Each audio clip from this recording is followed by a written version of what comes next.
Quand on a une grande famille aujourd'hui, il n'est pas toujours facile de choisir le modèle 7 places qui convient pour les prochains départs en vacances. La faute à une multitude de choix possibles sur ce segment, car contrairement aux monospaces qui sont délaissés par la clientèle, les SUV, les ludospaces et même les vannes 7 places ont clairement la cote. En 2023, il existe plus d'une cinquantaine de modèles 7 places disponibles sur le marché en France.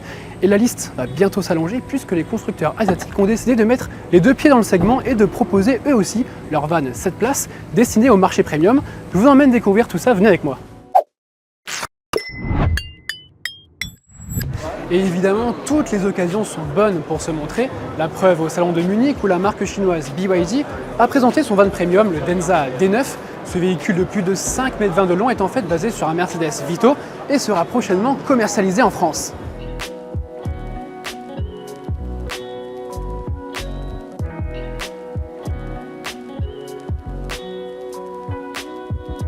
Vous voyez à l'intérieur la technologie embarquée avec ses écrans derrière les sièges avant et puis ses commandes tactiles sur les accoudoirs regroupant de multiples fonctionnalités.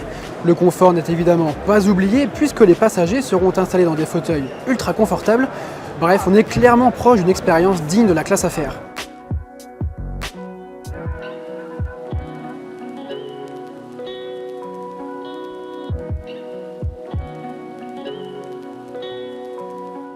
Même chose un peu plus loin avec ce Forcing U-Tour V9, un véhicule construit par la société chinoise Dongfeng. Lui aussi, il accueille les passagers dans un bel environnement et avec tout le confort nécessaire. Mais pour autant, ces deux vannes ne sont pas les plus élégants. Le Denza D9 et le U-Tour V9 se ressemblent beaucoup, et ils ont également des airs de ressemblance avec le Lexus LM, le Volvo EM90 ou encore le Zeekr 009. Mais contrairement au modèle Lexus, le van Volvo et son cousin chez Zeekr ne seront pas commercialisés en France. Toutefois, ils ont l'avantage de proposer des motorisations cohérentes avec le marché européen, puisqu'ils sont déclinés en version hybride rechargeable ou encore en motorisation électrique. Et puis surtout, ils s'affichent à des tarifs très concurrentiels au vu de leur positionnement, comptés entre 45 000 et 65 000 euros pour ces deux modèles chinois exposés à Munich. C'est bien plus abordable que la concurrence telle que le Mercedes Classe V ou encore le Volkswagen ID Buzz allongé. Bref, vous l'aurez compris, l'invasion chinoise ne fait que commencer et elle n'épargnera donc aucun segment.